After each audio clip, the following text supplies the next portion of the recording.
Hi, good evening, and welcome to the British Academy, the UK's National Academy for the Humanities and Social Sciences. We're so delighted that you have joined us this evening for tonight's event, The Books That Made Me, with Lord Rowan Williams, one of our fellows. Now, this event is part of our current season of free public events, The Age of Self, which explores the meaning of identity in a rapidly changing world, where individuality, belonging, and connection are being reshaped by global shifts, digital life, and social change. Across this season, leading researchers and performers and creators will examine how culture and technology will shape our understanding of ourselves and of others. I have a few very quick housekeeping announcements before we start. In case of a fire alarm, please make your way outside via the designated fire exits. Please follow the signage and the instructions of our team. Our meeting point is at the top of the Duke of York steps. You're very welcome to take photographs this evening, and please do tag us on social media, but we kindly ask that you keep your phone on silent for the duration of the event.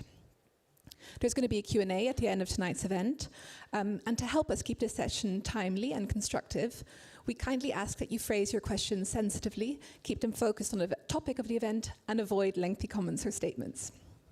Now, on to much more exciting things. I'm delighted to introduce our chair for this evening, award-winning journalist and broadcaster Reith Lectures. Reith is the presenter of Calm Classics every weekday evening on Classic FM, and for the past 15 years, as I'm sure many of you know, she was the main presenter of The World Tonight on BBC Radio 4. Reith is also a judge for the British Academy Book Prize and a fellow of the London Centre for the Humanities. Now, before I hand over to Reith to introduce our very distinguished guest for this evening, here's a short video about the British Academy.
Welcome, everyone, to the British Academy. I'm delighted this evening to introduce a theologian, a poet, and a priest who became Archbishop of Canterbury in 2002 and remained in post till 2012. He was also, until 2020, the Master of Magdalen College, Cambridge.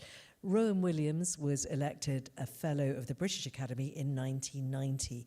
He's the author of many books, including Passions of the Soul and Looking East in Winter. His next book, Solidarity, is due to be published, I think, in 3 weeks. 3 weeks, yes. He was made a live peer in 2013 and is now Lord Williams of Oystermouth. Welcome, Lord Williams. We're going to be discussing the books that made you and shaped your thought and response to the world, which I think is going to be a brilliant conversation.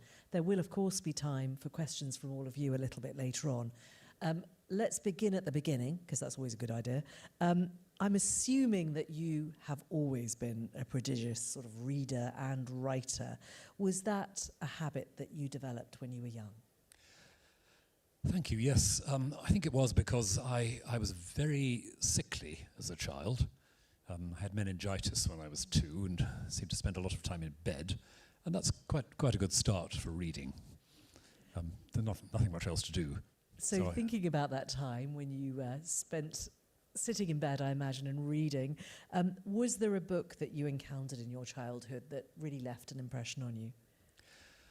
I thought a lot about this, and the one I finally settled on was Frances Hodgson Burnett's The Secret Garden, which I think I must have read when I was about 8 or 9. And I haven't reread for quite a long time, though I remember reading it to my children. And two things that really struck me about it and which probably had some impact, some lasting impact. One was that the first chapter is all about people dying of cholera. Cheerful stuff. Which is a great start for a children's book. And the heroine's mother, of course, dies of cholera in the first chapter, and you have this extraordinarily vivid description of this child of, about 10, left alone in a mouldering colonial mansion in India, with just one or two Indian servants hanging around. She doesn't know what to do, she doesn't know what's happening. She sees a snake slithering under the furniture, and it dawns on her that everybody's dead. And eventually somebody turns up and rescues her and sends her off to recuperate in Britain. So that's quite a startling beginning, and it haunted me. The first time I read it, I was really quite disturbed by it, I think. But it's quite important that we're honest about certain features of our humanity, and this first chapter, which both named mortality, and in a rather curious and indirect way also named inequalities of power and privilege. That stuck. Second thing is that it's unusual among children's books in having two utterly obnoxious children as the heroes. Mary and Colin are brats. They're spoiled, selfish, entitled brats. And somehow you have to find a way of identifying with them, is a bit of a cliche, but getting inside how these two selfish, entitled, miserable children are to be opened up to something a bit like ordinary humanity. And how does it happen? It happens with the breakdown of one particular bit of social division in their befriending Dickon, the local Yorkshire lad, and it happens because of the natural world. And somehow grace, I use the word advisedly, grace arrives in both of those contexts. I have to confess, it was a book I adored as a child, and it was that possibility of transformation and the healing nature of the natural world. Was that something that was important to you then when you were growing up in Swansea? Partly Swansea, partly Cardiff, but yes, in Swansea we lived by the sea for quite a few years, and the changing face of the sea and the Gower coastal path both mattered enormously to me as a child, as a teenager. And I think back to those distant days of being able, with friends from school, at sort of 15, 16, just to disappear for a day onto the Gower or up onto Fairwood Common in the middle of the Gower Peninsula and discover and just feel... To be in nature. In the natural order. It is always interesting to think about books that may have been really foundational to one's thinking. Obviously, as a child, you're not reading books in that way, but they leave an impression on you. When you think about your career as a whole and your life as a whole, is there a book then that you have returned to at different stages of your life? I guess one of the books I've most consistently reread is... slightly unusual choice maybe, but it's the Spiritual Letters of Abbot John Chapman. John Chapman was an English Benedictine monk who became Abbot of Downside in the 1920s, 30s. He was a very distinguished scholar of the early church. He wrote some formidable stuff about the different recensions of the Latin Vulgate, some work on New Testament scholarship. But he was also a spiritual director of very unusual stature and depth. And after he died in the 30s, a lot of his letters were collected, and they're just full of the most remarkable human and divine wisdom. He's writing to people who are asking about, and this is where perhaps there's a connection to other things I've done, he's often writing to people who are trying to make a connection between the life of prayer and the life of the mind.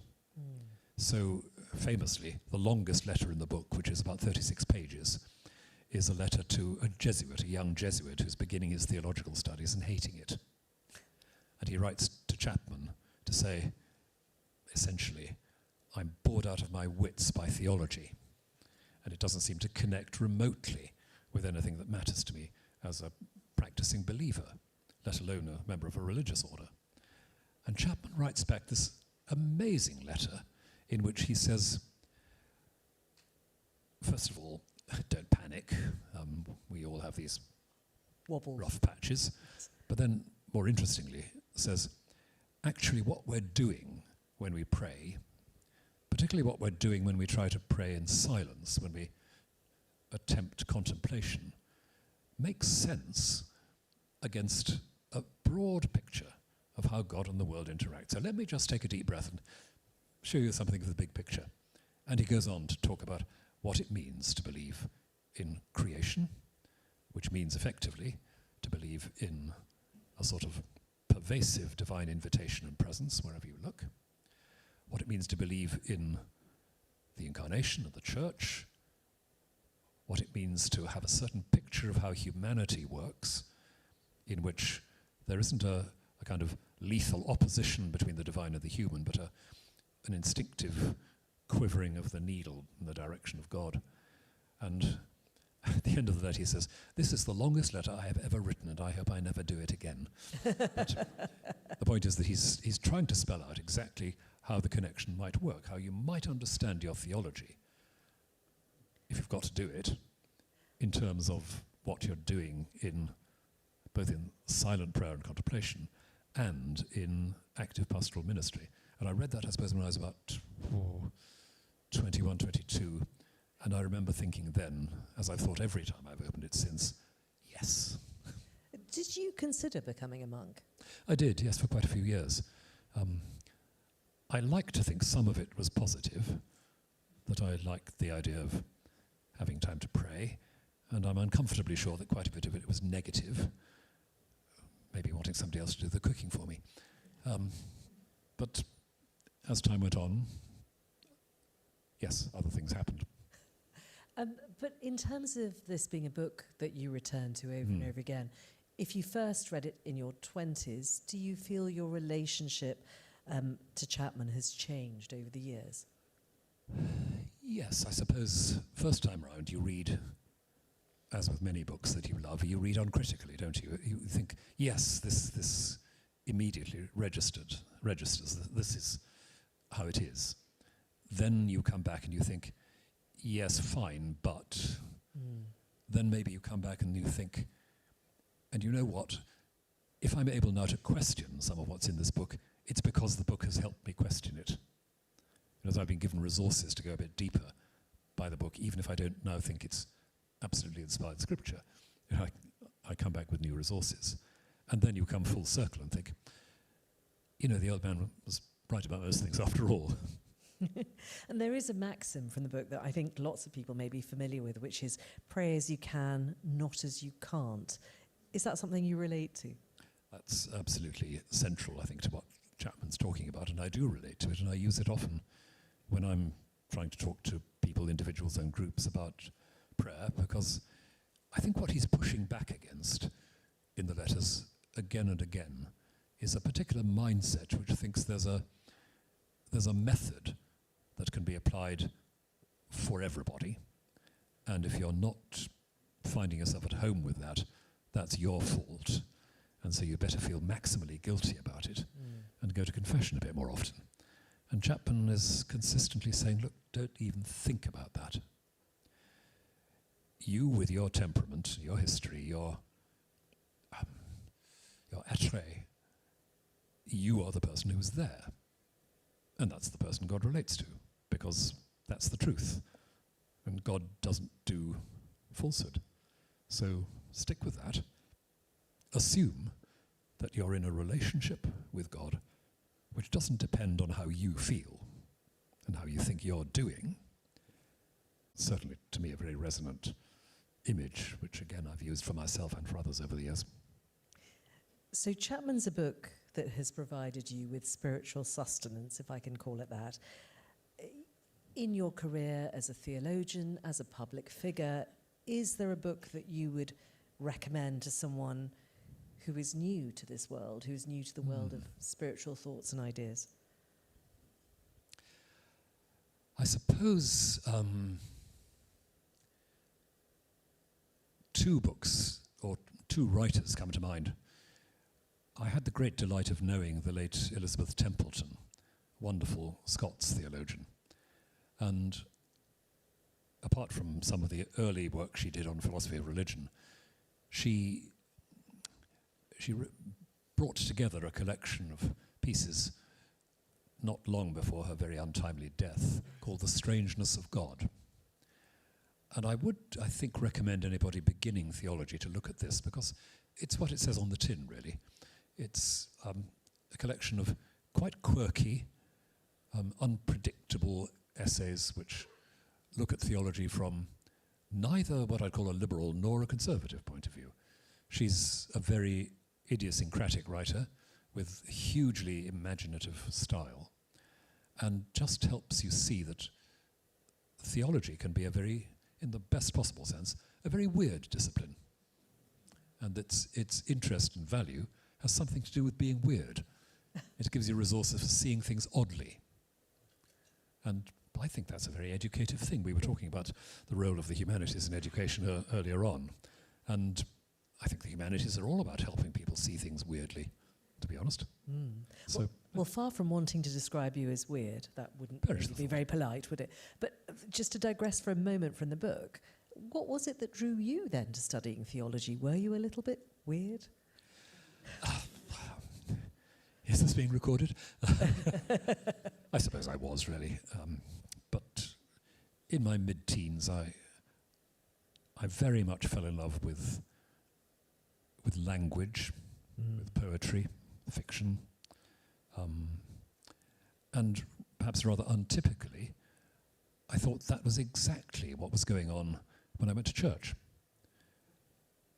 That something was happening to the world of language, which was rather exhilarating and rather unpredictable, and yes, weird. And I wanted to find out more about that. So I did think for quite a while that I ought to be studying English rather than theology, because if you come to theology with that kind of aspiration, and you then spend your first 6 months learning Hebrew and Greek, you think, is this actually what I signed up for? It was, and that was wonderful in the long run. But at first it was a bit